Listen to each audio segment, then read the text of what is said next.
আসসালামু আলাইকুম প্রিয় দর্শক, আজকের প্রবাহের ফেসবুক থেকে স্বাগত জানাচ্ছি। আমি শাহাদাত হোসেন রাফিদ। এই মুহূর্তে আমি রয়েছি রাজধানীর সরকারি তিতুমির কলেজের সামনে, মহাখালী সংলগ্ন তিতুমির কলেজের ক্যাম্পাসে।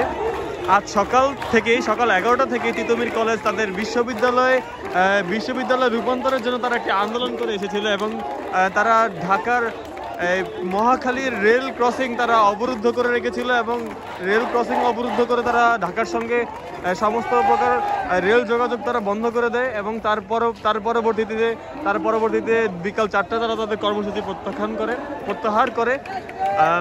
এর পরবর্তীতে তারা জানায় যে তাদের বিশ্ববিদ্যালয় রূপান্তরের বিষয়টি এক প্রকার ক্লিয়ার হয়ে গিয়েছে, কিন্তু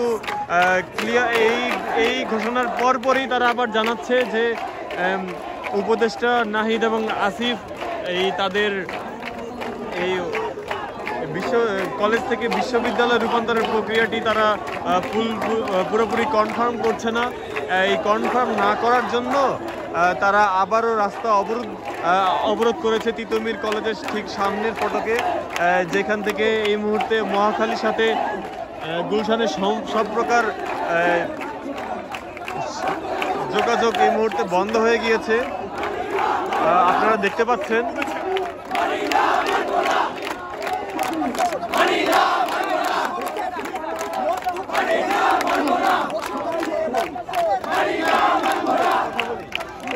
কথা বলি ভাইয়া, আপনারা তো একটু আগে আনন্দ মিছিল করেছিলেন যে আপনাদের বিশ্ববিদ্যালয় কলেজ এখন বিশ্ববিদ্যালয়ে রূপান্তর হচ্ছে, তো হঠাৎ করে আবার আপনারা কেন রাস্তায় আবার চলে আসলেন? দেখুন, আমাদেরকে শিক্ষা উপদেষ্টা থেকে যতটুকু মেসেজ এসেছিল যে তারা 3 দিন সময় নিয়েছে তিতুমির কলেজকে বিশ্ববিদ্যালয় গঠন করার জন্য, বিশ্ববিদ্যালয় রূপান্তরের দাবি একটা কমিশন গঠন করে তারা 3 দিন সময় চেয়েছিল এবং তার পরবর্তীতে তারা যে আমাদেরকে ফেসবুকের মাধ্যমে জানিয়ে দেবে সেটা কিন্তু তারা তাল বাহানা করছে এবং বাকি 6 বলে আছে তারাও একটু বিরূপ প্রতিক্রিয়া সৃষ্টি করছে।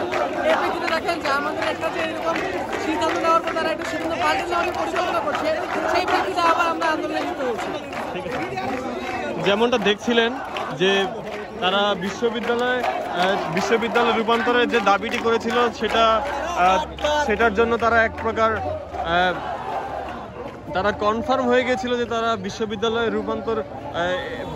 রূপান্তর করতে পারবে, কিন্তু পরবর্তীতে আবার জানা যায় যে বিষয়টি এখনো ক্লিয়ার না, সেজন্য তারা আবার রাজপথ দখল করে নিয়েছে। উল্লেখ্য, তারা বেশ কিছুদিন ধরেই তাদের তিতুমির কলেজকে বিশ্ববিদ্যালয়ে রূপান্তর করার জন্য একটি আন্দোলন করে আসছিল। সেই হিসাবে তারা গতকালকে একটি সংবাদ বিজ্ঞপ্তিতে জানায় যে তারা আজ সকাল 11টা থেকে এই মহাখালী পুরোটায় তারা আন্দোলন করবে।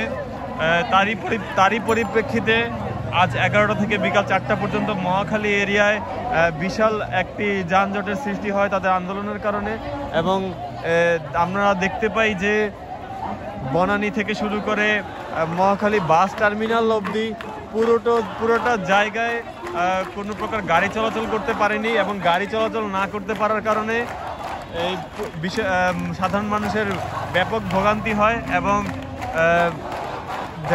ঢাকার সাথে সব ধরনের রেল যোগাযোগও বন্ধ হয়ে যায়, কারণ তারা যে জায়গায় অবস্থান নিয়েছিল সেটা হচ্ছে রাজধানীর মহাখালীর রেল ক্রসিংয়ে। সেখানে সেনাবাহিনী এবং পুলিশের সাথে তাদের কয়েক দফা বাকবিতণ্ডা হয়।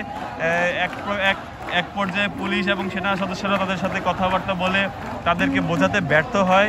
তারা তাদের কর্মসূচি বিকাল 4টা পর্যন্তই রাখতে চেয়েছিল এবং শেষ পর্যন্ত সেনাবাহিনী এবং পুলিশের সহায়তায় তারা বিকাল 4টা পর্যন্ত তারা কর্মসূচিটি ঠিকভাবে পালন করে এবং পরবর্তীতে তারা ক্যাম্পাসে ফিরে যাওয়ার পরে তারা একটি ঘোষণা পায় যে উপদেষ্টাদের সাথে বৈঠকের পর উপদেষ্টারা আশ্বস্ত করেন যে তারা সরকারি তিতুমির কলেজকে বিশ্ববিদ্যালয়ে রূপান্তর করবে, কিন্তু এখন তারা আবার বলছে যে তাদের দাবি হচ্ছে উপদেষ্টারা এখন নাকি কালক্ষেপণ করছে, চূড়ান্ত ঘোষণা দিচ্ছে না। সেই জন্য তারা আবারও তিতুমির কলেজের সামনে থেকে তারা আবারও বিক্ষোভ শুরু করে এবং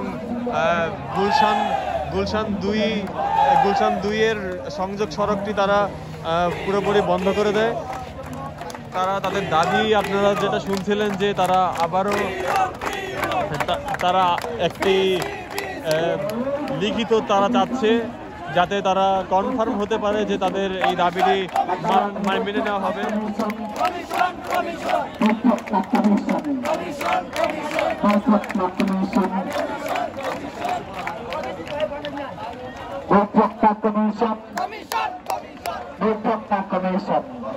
যেমনটা আপনারা দেখছিলেন, তারা সড়কটি অবরুদ্ধ করে তারা তাদের আন্দোলন চলমান রাখছে। দর্শক, এই ছিল আমার কাছে মহাখালীর তিতুমির কলেজের সামনে থেকে সর্বশেষ